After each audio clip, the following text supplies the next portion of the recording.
নমস্কার। এখন আপনারা দেখছেন জ্যোতির রান্নাঘর।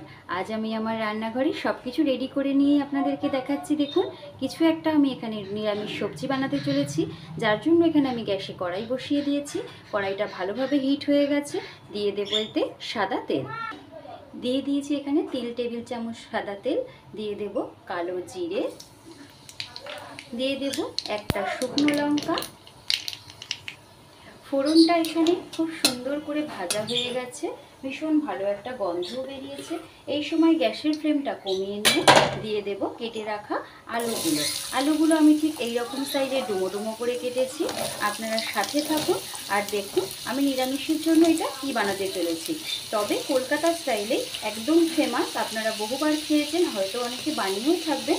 আমার রান্নাঘরে আমি আজ প্রথমবার এটা বানাচ্ছি। এবারে খুব ভালো করে আলুগুলো আমি ভেজে নেব, যাতে কাঁচা গন্ধটা চলে যায়। আলুটা ভাজার সময় এতে এই মুহূর্তে আমি কিছু দেব না, শুধুই আমি এটা ভেজে নেব। দেখুন আলুটা খুব সুন্দর ভাজা হয়ে গেছে, আলুর থেকে কাঁচা গন্ধটাও চলে গেছে। এই সময় এখানে আমি দিয়ে দেব চিড়ে রাখা 3টে কাঁচা লঙ্কা, দিয়ে দেব একটা ছোট টমেটো কুচি। এইবার এটা আমি খুব সুন্দর করে একটু নেড়ে নেব। এই সময় এখানে আমি দিয়ে দেব স্বাদ অনুসারে নুন। সকলে নুনের স্বাদ সমান হয় না, আপনারা আপনাদের তরকারির পরিমাণ আর নুনটা বুঝে দেবেন। এইবারে আমি খুব ভালোভাবে এটা ভেজে নেব এর সাথে, দিয়ে আমি আবার ঢাকা দিয়ে রেখে দেব। দেখুন খুব সুন্দর এটা ভাজাও হয়ে গেছে। এইবারে এই সময় এখানে আমি মিশিয়ে দেব পরিমাণ মতন গরম জল।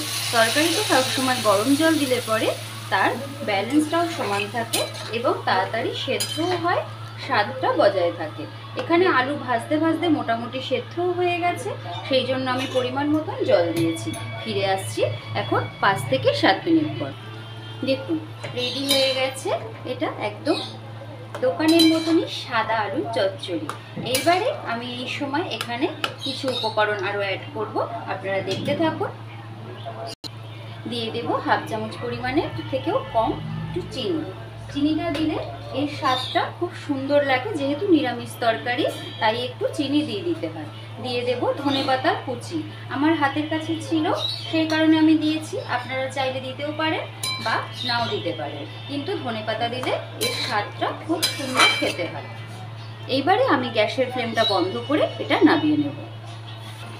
এই পরিমাণ ঝোল আমি এতে রাখবো, না হলে আলুর তরকারিতে ঝোল ঠান্ডা হলে একদম টেনে নেয়। আপনারা নামানোর আগে অবশ্যই একটু নুন মিষ্টিটা দেখে নেবেন। সাথে ভেজে নেব কয়েকটা গরম গরম লুচি। আমি লুচিটা সম্পূর্ণ আটা দিয়েই করছি, আপনারা চাইলে ময়দা দিয়ে করতে পারেন, কিন্তু এই লুচি যেহেতু আটা দিয়ে করছি এটা ভীষণ হেলথের দিক থেকে ভালো। ময়দা খাওয়া একদমই ভালো নয়।